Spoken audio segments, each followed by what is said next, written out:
Sasi Tharoor ബി.ജെ.പിയോട് no പറഞ്ഞു എന്ന രീതിയിലുള്ള വാർത്തകൾ പുറത്തു വരുമ്പോൾ കോൺഗ്രസ് ക്യാമ്പിൽ അത്ര ആഹ്ലാദമൊന്നുമില്ല.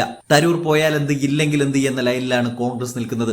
അതുകൊണ്ട് തന്നെ ബി.ജെ.പിയോട് തരൂർ നോ പറയുന്നത് വലിയ കാര്യമായി കോൺഗ്രസ് കാണുന്നില്ല എന്നതും യാഥാർത്ഥ്യമാണ്. രാഹുൽ ഗാന്ധി പോലും ഇപ്പോൾ തരൂരിനോട് അകൽച്ചയായിട്ടാണ് ഇടപെടുന്നത് എന്ന് സഭയിൽ നിന്ന് വ്യക്തമാണ്. നേരത്തെ കേന്ദ്ര സർക്കാരിനോട് എന്തു വിഷയത്തിൽ ഇടപെടുമ്പോഴും രാഹുൽ ഗാന്ധി തരൂരിന്റെ ഉപദേശം തേടുമായിരുന്നു. എന്നാൽ ഇപ്പോൾ അത് കാണാനില്ല. തന്റെ ഉപദേശം എനിക്ക് വേണ്ട എന്ന ലൈനിലാണ് രാഹുൽ ഗാന്ധി നിൽക്കുന്നത്. ഓപ്പറേഷൻ സിന്ദൂർ വിഷയത്തിൽ തരൂരിനെ അടുപ്പിക്കേണ്ട എന്ന നിലപാടിലാണ് ആദ്യം രാഹുൽ ഗാന്ധി എത്തിയത്. പിന്നീട് കോൺഗ്രസ് നേതാക്കൾ ഇടപെട്ടാണ് രാഹുലിനെ കൊണ്ട് തീരുമാനം മാറ്റിയത്. എന്നാൽ പിണക്കം മറക്കാതിരുന്ന തരൂർ ഓപ്പറേഷൻ സിന്ദൂരിൽ സംസാരിക്കാൻ കൂട്ടാക്കിയില്ല. ഇതോടെയാണ് ബി.ജെ.പി കളം പിടിക്കാൻ ഇറങ്ങിയത്.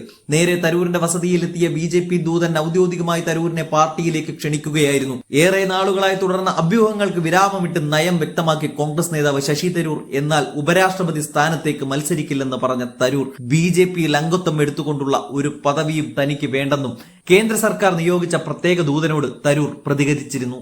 അനാരോഗ്യം ചൂണ്ടിക്കാട്ടി ഉപരാഷ്ട്രപതി സ്ഥാനത്തു നിന്ന് ജഗദീപ് ധൻകർ രാജിവെച്ചതോടെയാണ് കോൺഗ്രസ് നേതൃത്വവുമായി കുറെ കാലമായി കലഹം തുടരുന്ന ശശി തരൂരിനു വേണ്ടി ബി.ജെ.പി ദേശീയ നേതൃത്വം വഴിവെട്ടുകയാണെന്ന സംശയമുയർന്നത്. തരൂരുമായി സഹകരിക്കാനില്ലെന്ന് സംസ്ഥാനത്തെ മുതിർന്ന കോൺഗ്രസ് നേതാക്കളടക്കം പരസ്യമായി നിലപാടെടുത്തതിന് പിന്നാലെയാണ് ബി.ജെ.പി നേതൃത്വം പ്രത്യേക ദൂതൻ വഴി തരൂർ ക്യാമ്പുമായി ചർച്ച നടത്തിയത്. ഉപരാഷ്ട്രപതി സ്ഥാനത്തിന് പുറമെ ക്യാബിനറ്റിലെ സുപ്രധാന പദവിയും വാഗ്ദാനം ചെയ്തെങ്കിലും ബി.ജെ.പിയിൽ പ്രാഥമിക അംഗത്വം എടുക്കണം എന്ന നേതൃത്വത്തിന്റെ നിലപാട് അംഗീകരിക്കാനാവില്ലെന്ന് ശശി തരൂർ വ്യക്തമാക്കിയതോടെയാണ് ചർച്ചകൾ വഴിമുട്ടിയത്.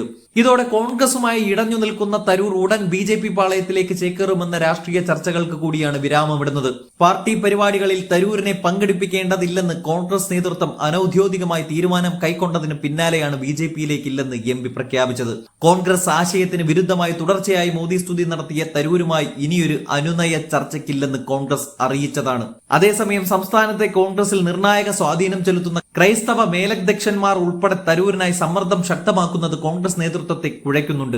ഇത്ര അതിരുവിട്ടു പോയി എന്ന് പറയുമ്പോഴും തരൂരിനെതിരെ തിടുക്കത്തിൽ ഒരു നടപടിക്ക് ഹൈക്കമാൻഡ് തയ്യാറാകാത്തതും സഭാ നേതൃത്വത്തിന്റെ നിലപാട് കണക്കിലെടുത്തുകൊണ്ടാണെന്നും വ്യക്തമാണ്.